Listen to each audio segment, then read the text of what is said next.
Lights okay? Nah, I mean, light's fine, but I've got this big distracting mirror in the back. I can see my lights on it. Can you do something about that? It's not removable, so we could cover it with something. Yeah, sure. Baby, do we have something you can cover it with? Yeah, let me grab something. I don't know, like, cardboard or something? Oh, really? That's what we're going with? Is that less distracting, Jordan?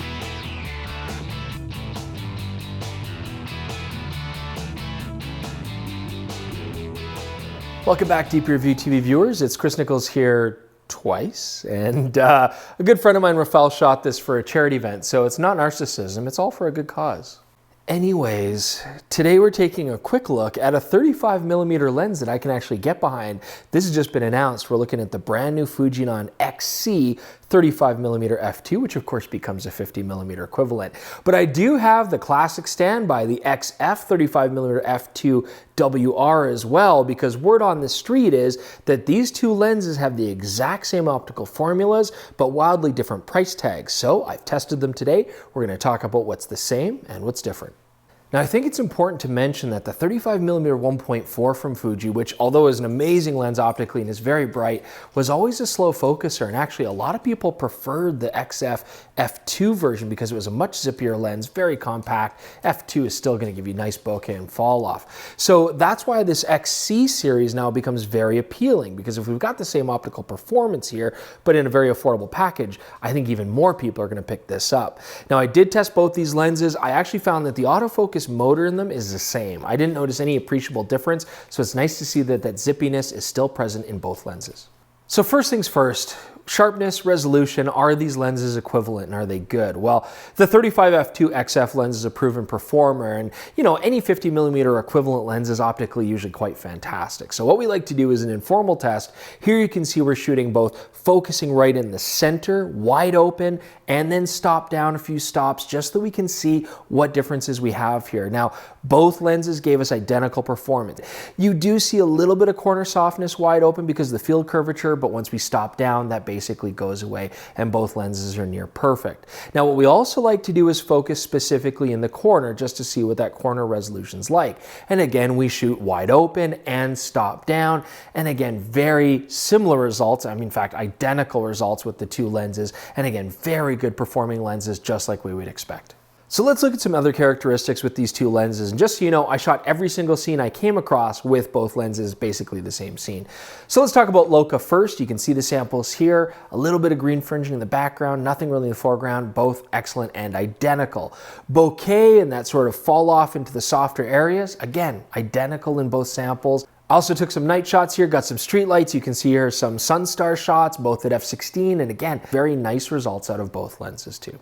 You can see here I took some pictures with the bright vivid colors, and again I saw no difference at all between these two lenses. So then we came to the house, we set up some lights, we just did some portraits of my kids and look at skin tone differences, and again I don't see any difference between these two lenses. They're optically identical. So when Fuji says that the formulas are the same, they mean it. Okay, so if the lenses are optically identical, then what differences do we have to consider? Well, first is construction.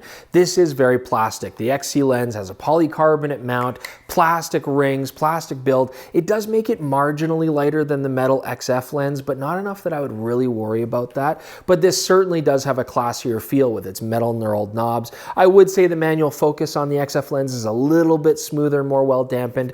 I do love that we have an aperture ring. That is going to be a big difference. Although absolutely you can just use one of the command dials on this particular lens and it works fine.